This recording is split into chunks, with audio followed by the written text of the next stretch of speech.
Well, we've got Hearts fans who are going to be cheering on Hibs this weekend. Celtic fans might be supporting Rangers, and you get Hibs fans who could be backing the Hoops, even though they're playing them.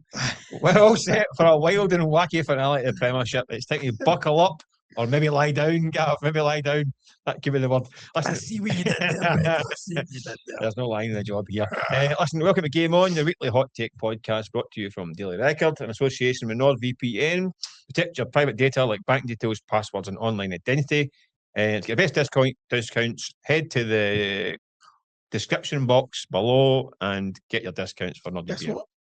I forgot what it is, but great discounts here for your for NordVPN, essential internet age. But listen, let's crack on. Right. I'm at Gannon, as always, and this is Gavin Berry. You all set for a monumental week in Scottish sport? What a season. What a season. It's been incredible, isn't it? Anything could happen.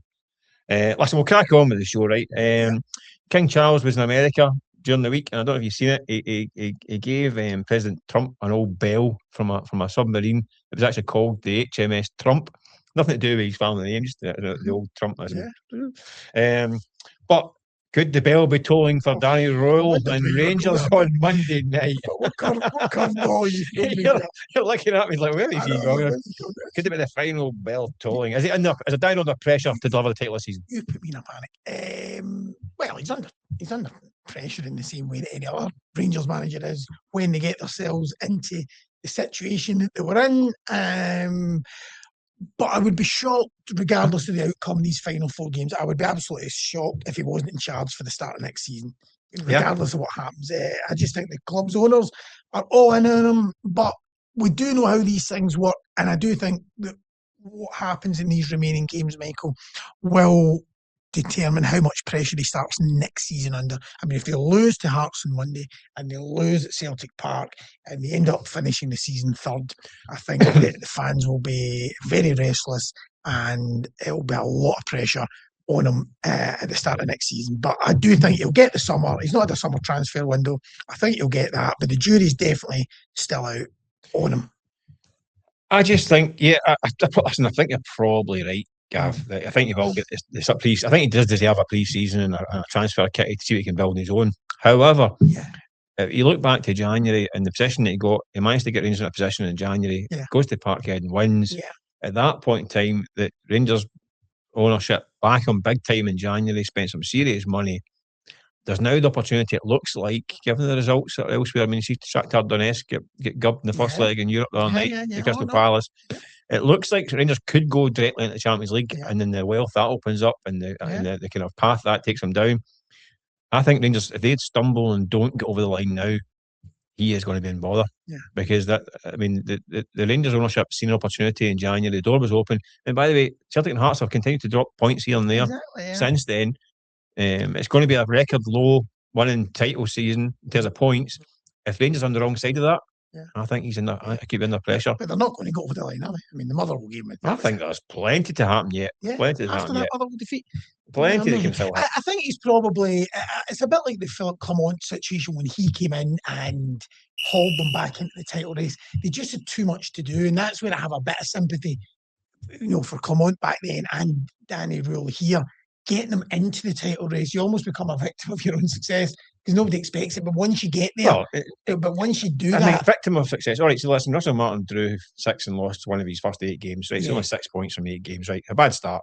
No, there's no doubt that's the case. Right, but since then, all right, they've got back in the title race, but it's not been pulling up trees to get back in the title race. But I say that the title this year could be won with 78 points, and usually that would finish third in Scotland half time. So it's not as if it's a high bar to go over. But it was over when he came in. Clement and Beale and Van Bronckhorst and all these guys had way more points than they just have this season. So even taking out the first 8 games, I don't know. I think there'll be some serious discussions if they don't get over the line. Well, that's the next question then, Michael. They play Hearts on Monday. They go to Tynecastle. So will Hearts end it once and for all for Rangers this season? I don't think so. Sorry, and take a step themselves. I'm sorry. Seriously, you're right. It's the Hearts thinking they take a huge step towards it. Because we were talking about Danny earlier. Yeah, I think this is a fascinating game because it's going to be a knife edge because the way both teams play, none of them have that much control over games. So it means that there's chances of both ends usually. I think it's a huge opportunity for Hearts. I think Hearts can afford to lose the game and still win the league, by the way. I think that could be a possibility. Yeah, I mean, I need to go through all the permutations again. Yeah. But I think they would think if they avoid defeat, they're one hand in the title, and perhaps rightly so. I just think Rangers, when the chips are down and they're against the wall, they can come out and play with a bit more freedom. Yeah. And I think that's when Rangers are the best. It's no coincidence to me that when they're 2-0 down, they start looking like Brazil 1970. Yeah. When they're looking as though out a title race, they reel off 10 wins in the bounce or whatever. When Rangers have expectations are lowered, the performances are higher. Yeah. And I think they're going at this game, it's almost like last roll of dice. They need to win. It's almost like handbrake off, this is go for it. I think that might get them a result. The flip side is when they go to Celtic Park the following week with expectation to go and kick on, I could see them falling there. Right, okay. So I think I could see Rangers going and get a result. Hearts though have managed to just keep every day at arm's length and keep going. I mean, I was at Easter Road last week and it was a brilliant win in the circumstances. I know people go 9 men Hibs, right? It was a nightmare scenario for Hearts. That's because you go to 10 men, Hibs just kind of almost retreat and defend. And we got 9 men. It's like 2 banks of 4 and a goalie, and it was difficult. And the Hearts were brave, they were patient, and they got the rewards. I think they can survive dropping points to Rangers and still going on the title. Yeah. What do you think? Incredibly. I agree with what you're saying. I mean, as much as I'm seeing that Motherwell game, Rangers a terrible result, 2 weeks to prepare for that game, and to come out and play the way they did was unforgivable. But I'm kind of with you. I know what you mean. The expectation, they need their big players to deliver huge performances, and I could see someone like a Chermiti, coming alive in this game. He's coming to form at the right time, and I could see him having a big performance. Hearts, though, still undefeated at home. I mean, it still would be a huge result. Incredibly, the bookies have got Rangers as favourites, which I just cannot work out why that is. For the game, not for the title. No, for the game. Sorry, but I mean. Why? What are they basing that on? That surprises me. It shows again the little faith that people have in Hearts seeing this through. But I suppose that's just something else for Derek McInnes to use as a motivating tool. Yeah. So have Hearts been lucky this season? That moves us on to the next question. Have they been lucky? Is that why there's a lack of faith? No, listen. I think. I mean, listen. People are saying that last week they get an own goal and a deflection and all this kind of stuff, and then it's like, well, it's the jammy tarts. I mean, the jam tarts. But listen, they've been top of the league now for 31 out of 34 games. Not by chance. I mean, this is weirdly when you look at the season, you look at the underlying data of the season. A lot of the games have been won by the odd goal. A lot of games, and as I know, I'm a big hipster and all that stuff, like XG and all that stuff. It's been pretty itchy peachy in most of these games, which means it can go either way. And a lot of things. Listen, they have had a good wind. They've managed to get through some games. But what I would say is, it's not luck that the determination, organisation, the spirit.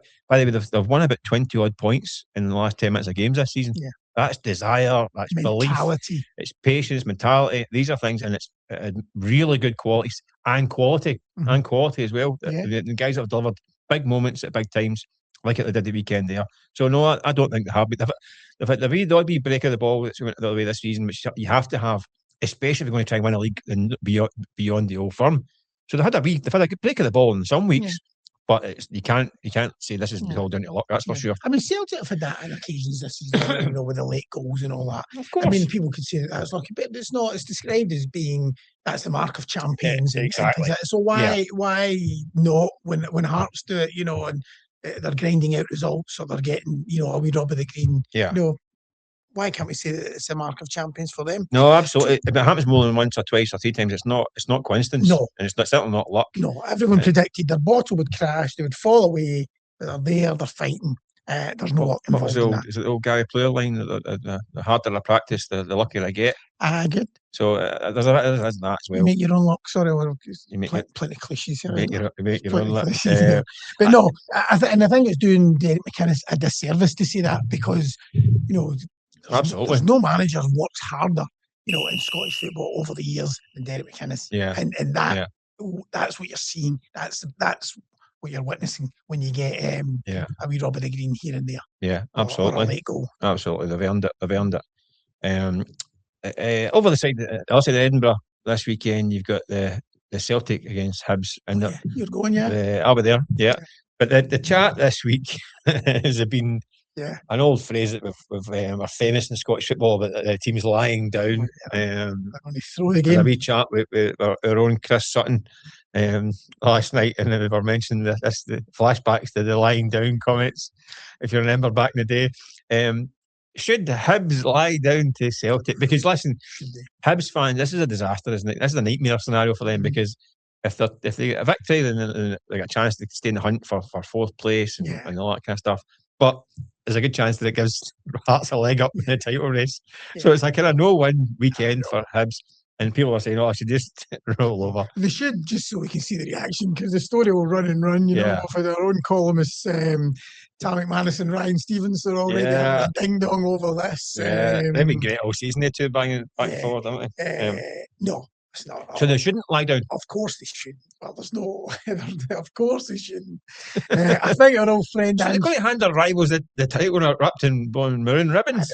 Our old friend Ange Postecoglou probably summed it up best in his usual style. That was a couple of years ago. Spurs were playing Man City. Do you remember? Yeah. I was looking back at those quotes yesterday. So obviously, Man City and Arsenal were battling away, and I think City had to go to Spurs. It was certainly me. It was a Tuesday night. Anyway, I've got it here. It says, what did Postecoglou say? They said if you were going by social media, then 99% of the Spurs fan base wanted to lose.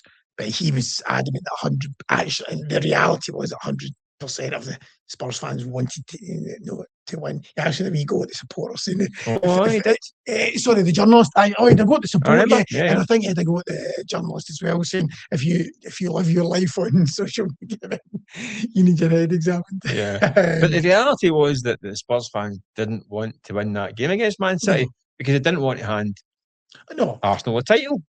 That's how football fans are. Did they really? But is Ange Postecoglou not right in what he's saying? I mean, you go and speak to fans. I mean, if you're a Hibs fan and you have to watch Hearts win the title this season and listen to your pals in work for the next 50 years, it's a nightmare scenario. But there's a difference between not wanting Hearts to win the league and helping them, and actually saying we want to lose a game despite a Heart. I mean, is that how people live their lives? Just like, yes.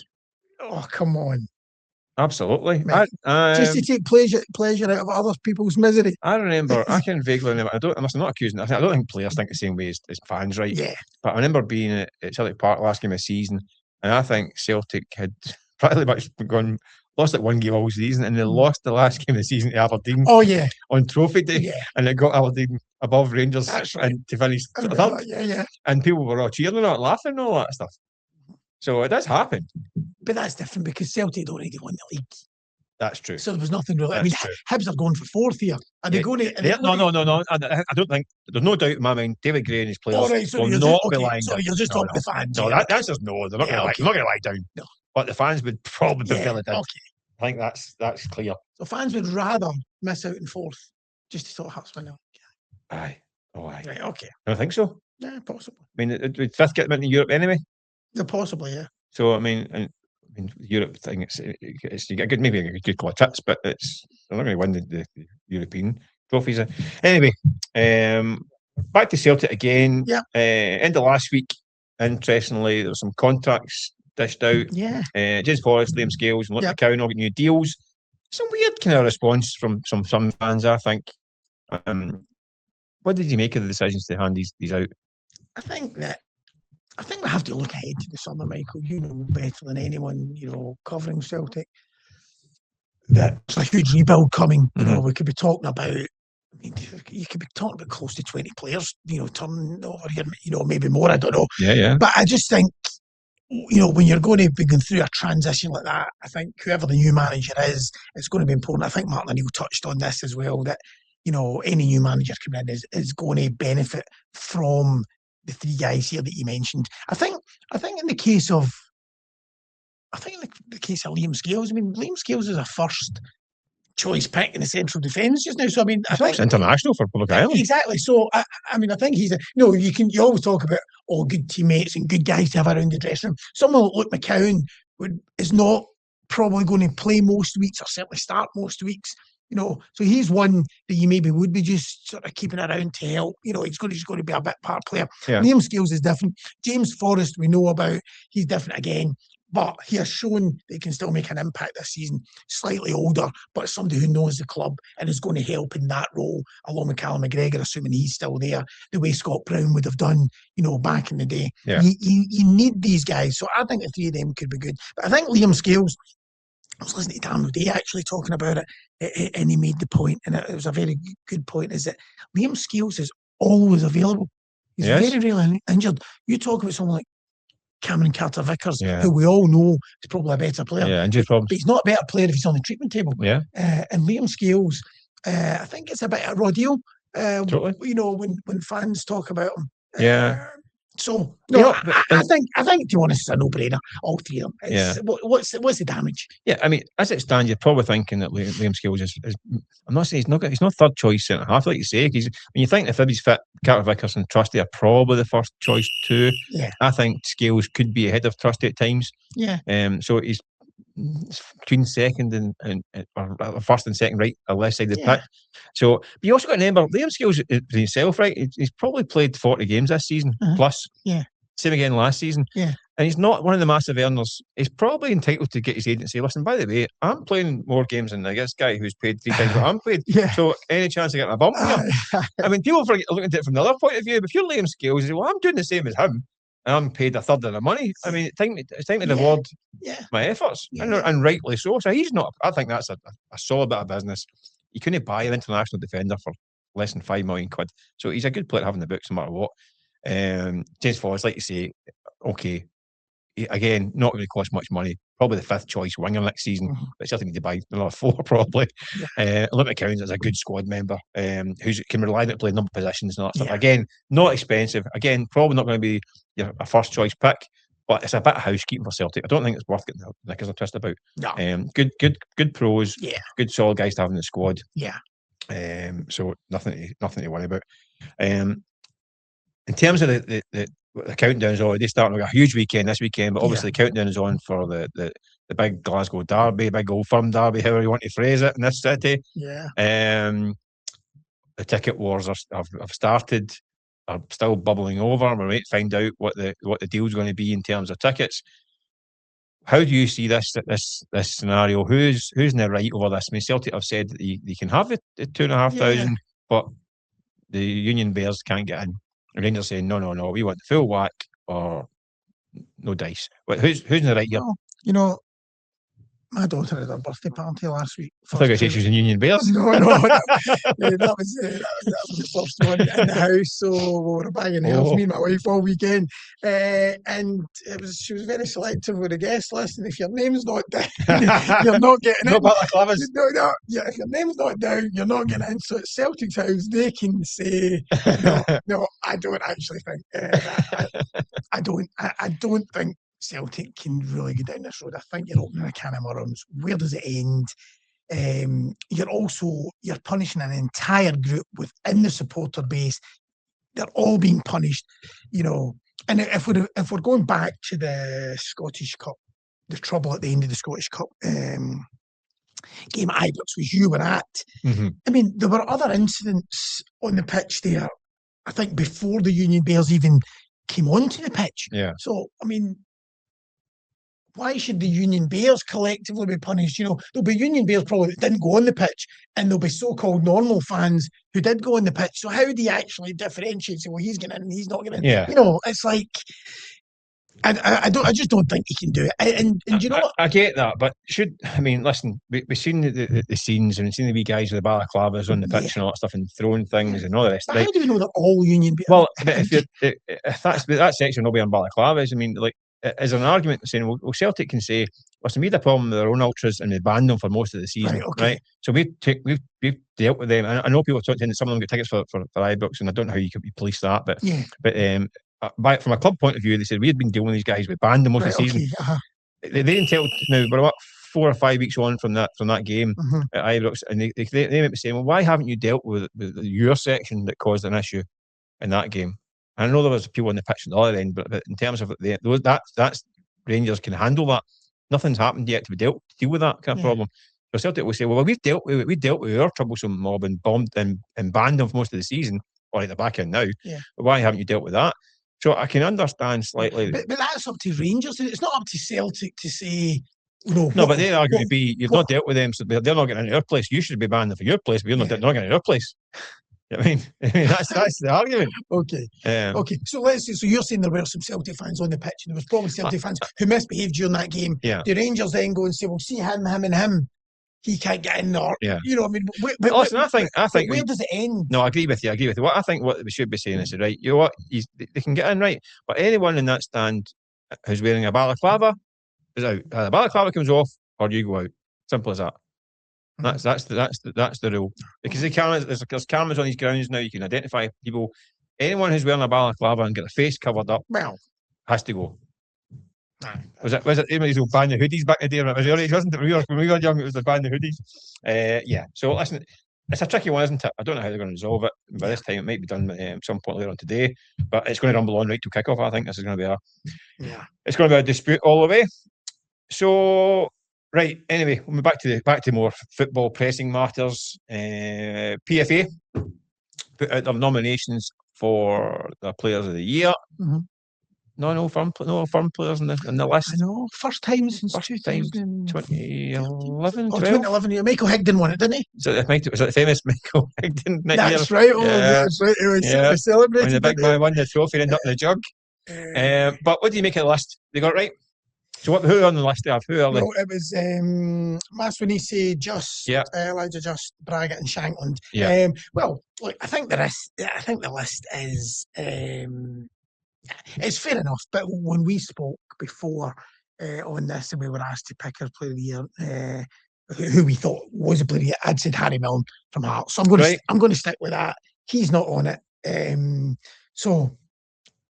But I did make the point at the time, and we know it. It's people like the flair players, don't they? So if you're going to see Braga and Shankland over Milne, I can understand how people. Braga's been a terrific player this season, hasn't he? Listen, and so Shankland captain. Yeah. I just think Milne's been a great story. 29. Yeah. Came up from the Championship, Highland League. Worked his way through. Came up with pushing trolleys and co-op in the Highland League. Yeah, not so long ago. What a story if any. Imagine he won the league and went to the World Cup. I think he should be in the Scotland squad, actually. Yeah, it's just a great story. It's his versatility as well. I just think it's. It's more the fact, who would you pick from? I mean, I think the four are pretty much merited. I think they're all merited. I think they've all got good shouts for it. I think Elijah Just is a cracking little player. Yeah. I just think he's. Also Elliot Watt alongside him. I think they're both terrific little players. Braga to me has been the signing of the season. He's been, it was the season, but he's going to be the player of the season. I think he will win it. But Celtic Rangers, there's nobody really. I mean, we talk about Benjamin Negan at Celtic. He's got a lot of goals, but question marks about his influence in games, and he's got some areas that frustrate Celtic fans. Rangers, in terms of standouts, I mean, who were the standouts at Rangers this season? In terms of player of the year, I mean, there's been players that have had good spells, but not really consistently over the season. Yeah, well, they had their club player of the year last week, didn't they? Yeah. Rangers. I think. Fernandez. I think Fernandez got it, but did Jack Butland get maybe a player's player of the year or something? On the day that Jack Butland was entirely convincing again against Motherwell, too many mistakes. It's poor. It sums it up, doesn't it? Pure standard. Yeah. Pure standard. Right. What's up next, Gav? Right, we'll be at next. Keep me right. Right. Are we going on Tuesday night, Champions League. Did you watch it? Did you watch PSG, Bayern Munich? Yeah, and right away, I think I think that night, Alan McCoy was on his Instagram saying, did we just witness the greatest football game ever? And where do you even start with? I mean, how do you quantify it? Yeah, what makes it the greatest game? Well, do you know, actually, did you see the comments from the ex-Birmingham and Ireland defender Kenny Cunningham? No, he was on Premier Sports in Ireland. Slaughtered him, rubbish. Neil Lennon and Gavin couldn't play back. Neil Lennon actually ended up laughing, but he was basically saying that all departments have to be playing at their absolute optimum. So the defending's rubbish. You can't say it's the greatest game. Well, I don't think I that. can say it's the most entertaining game. Well, that's what I was going to say, because Is that? you're not necessarily saying the teams have performed to their Yeah. absolute best, but I did. But Alan McCoy's question did get me thinking, and I know others were asking the same thing. Is that the greatest game ever?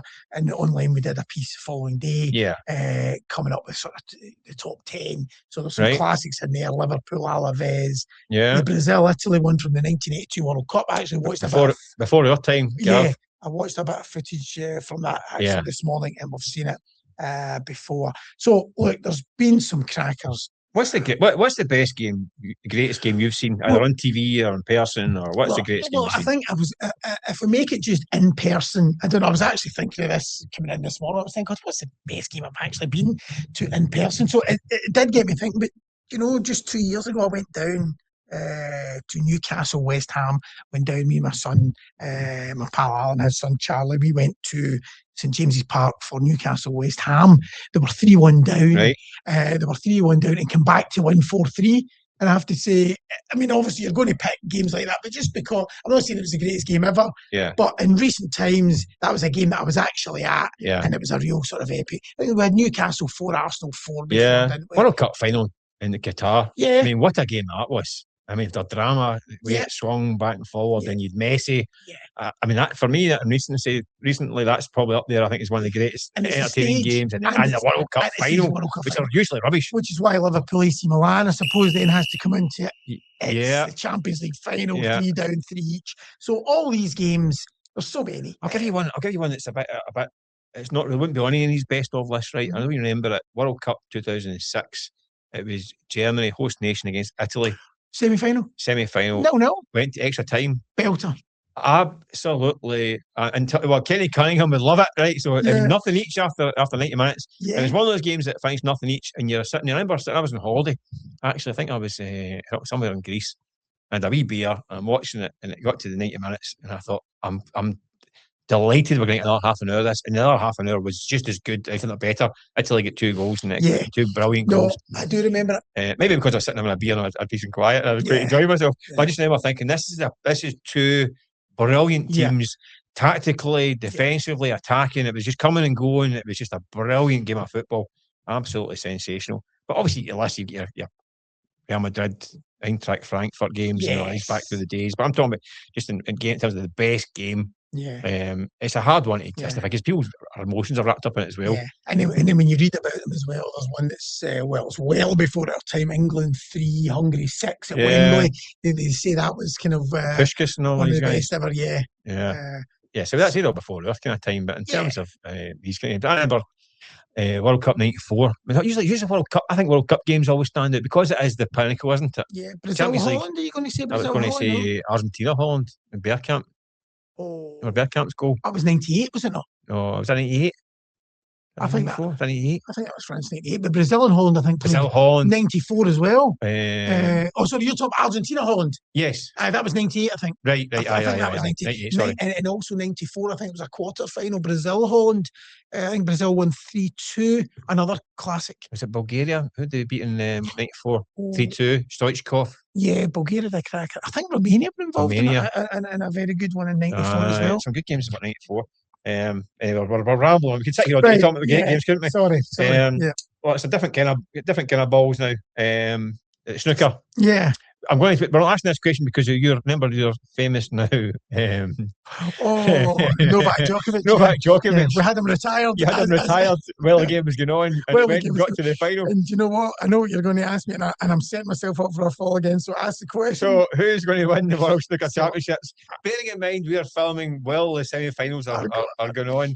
So who's winning the Crucible? Actually, do you know what? I'm actually going to be even worse this time, because at least when I wrote Djokovic off, he was a set down. But I've got Mark Allen here is 4 frames behind. Wu Yizu, I hope I pronounced that right in the semi-final. I'm going to go for Mark Allen. He's not won the world title, a couple of semi-final appearances, but he's got that never say die spirit. He came into this tournament saying he lost a bit of confidence. But I think if you watch it as the tournament's progressed, he's got a bit of that kind of swagger back. As I say, he is 4 frames down as we speak. This boy, Yes, But- boy, but, he's effortless with him. Yeah. By the way, he's. I mean, If going to he's take going to some lose stopping. to somebody, it would be him because it would be. He's a breath of fresh air. It'd be some Yeah. story. I'm going to go for our national hero, Yeah. John Higgins. I think he's currently leading against Sean Murphy. Watched him against Ronnie O'Sullivan. It was like rolling back the clock to these heyday. I think he has got another world title in him. And we did say this a few weeks ago when it kicked off. Yeah. Did you know? I think he's got a world title in him. Just playing so well, handbrake off. He seems to be enjoying himself. I think he can go and claim it in another. It's his 5th world title. Yeah. It's I think it's all there for him. And even better because Craig Swan's down there. Well, listen, we've got our man down there who could be has a ringside seat for the kind of a bit of history getting made. So let's fingers crossed. I would love to see John Higgins win another world title. He was brilliant against Ronnie. I mean, we did say we'd edge it, didn't we? Here, I we think did say that. We did say that we felt we would edge it. not quite as dramatic as that. I mean, he's 9-4 down, Yeah. 8-3, 9-4 down, come back and won it in the deciding frame. But I just thought for a spell in that game when he was coming back, he just was absolutely. I mean, as good as he's ever played. Genuinely, you can tell because the ball's thumping in the middle of every pocket.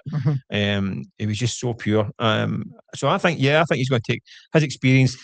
I think he's going to get to the final, and it's going to be the old head against the young gun. I think he's about 21, 22. This kid, he's going to be. He looks like a future champion, but not yet because the old master's going to do him in the final and claim his place in snooker immortality. There we are. I guess a definite because his game's still going on. Exactly. Right, final one, a bit of fun. This time, we'll talk back to the World Cup's coming on the horizon. So what happens this time now? About 8 weeks to go or something like that, or 10 weeks to go to the World Cup.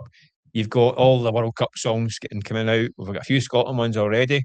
What do you make of them? But what's the greatest ever football song? I don't know if it's quite a football song, but when you asked me this question, I think the one that I wanted to pick out was Nessun Dorma, just because it conjures up so many memories. In fact, just before we come on here, I just Googled the album. I still remember the album cover from that summer, and it just had so many great memories. Italian, I'm not saying the football was great. There was just something magical about that tournament. I don't think Puccini wrote it for football as such, just in case. No, but I'm looking at it now. There he is, Luciano on the front cover with a dinner suit on and the white bow tie, and I can remember it like it was yesterday. So I just think that song, as soon as you hear it, it just all comes flooding back. For you too, no? I must admit, for that kind of World Cup, that was. I must admit, a lot. Even I hear it now, you can just picture the opening credits for the World Cup, can't you? Yeah. I think maybe Scotland's had some epic World Cup songs through the years. On the March with Ali's Army, We Have a Dream and all that stuff. Great songs. The current ones, you get Bell and Sebastian. I think I've got one of them this year. Not sure. I remember a bit of a grower. You get a variation of No Scotland, No Party, which is just all right. Yeah. I kind of like the kind of ravey version of it. We'll wait and see if anything pops out. In terms of football songs, I always think, I don't know, maybe it's because of my youth, right? The opening theme tune to Jossie's Giants. do you remember that? No, I don't actually remember. I remember Jossie's Giants, but I could not tell you what the opening theme tune was. Let's go, Jossie's Giants. Football's just a branch of science. Oh, I do remember it now. Hit the ball now, Jossie's goal. Jossie's Giants. Who wrote Jossie's Giants? Couldn't tell you. Sid Waddell, the dance commentator. Right? Yeah. Oh, I couldn't just told you that. There you go. So that was, maybe it's because that was my youth. No. Do you remember Jossie's Giants? Oh, I do. Actually, do you know there's only one episode that sticks out in my mind now that you mentioned it? I think it was when they ended up they'd washed their kits and they get mixed up and they ended up pink. And they had to go. Do you remember that one? I do. I remember it very well because I actually did the same myself with my football team back in the day. Right? Remember, you used to get you played the football team, you get your turn to wash your strips. I was the youngest guy in my team, and we played in red and white. It was never the old Hummel Denmark kit. Yeah. So we had the Hummel Denmark kit, but not Denmark badge on it, but it was the same kit, Hummel. And it was my turn to wash the kits. And I got home with a big bag, and I've come in, and I was only about 18, 19, and I come in with this big bag, and my mum was like, if you think I'm washing that, you're absolutely no chance. And she said to me, here's how you do it. I'm like, right, okay. So I just went like that, banged it all in the washing machine, crammed it all in, bung in the powder, and all that, pump. Sure enough, coming out, shorts pink. The socks were kind of, the boots, socks are pink. All the sleeves and all that are pink. to the rest of the season to play with this pink kit. And that's what they were saying. It was like the Judges Giants in front of the pink strips. Oh, We had pink strips for the last bit of the season. Yeah. Didn't go down well in the dressing room, that's for sure. Oh, no. But actually, that's a cracker. But just before we finish on the theme of the songs, I don't know if you read it. We had a piece in the Daily Record last week. Stuart Ross is a teacher at Hamilton College. He was teaching in Malawi, doing charity work during the 98 World Cup, and he listened to Scotland Morocco on the radio, but it was in French, and he went to bed thinking Scotland had won 3-0 rather than lost 3-0. No. So he has actually written a song all about that, which is very good. It's called Make Us Proud, and he's raising money for the Mammy Martin Fund as a charity aimed at improving education standards for young girls in Malawi. Brilliant. So it's actually very good. You can go on and you can hear that on YouTube, or you can check out the story in the Daily Record. We'll definitely check that out. That's brilliant. That's good to hear. But listen, that's our songs are up there. The fat lady's singing for us, so the fat man's calling time in the podcast. I don't know how you want to work it. So we'll call it a day there. Who's the fat one? Listen, don't it's certainly me. I'm a fat man singing. Certainly me. I wouldn't fit in those pink strips anymore. But listen, don't forget to hit your like and subscribe buttons. It'd be great. You can catch us on usual socials, YouTube, Spotify, Facebook, Apple Podcast, and the rest. Give us your comments, especially things like the greatest games and all that stuff in your definitely the best football songs. That's a good one as well. Song, yeah. Hit us with your comments. It's always welcome. And even the old firm ticket route, I'm sure. Let's not get down that road. Stick to the fun stuff. But, thanks again for watching. Thanks again to our sponsors, NordVPN. We'll be back next week to all again. Thanks for watching. Listen.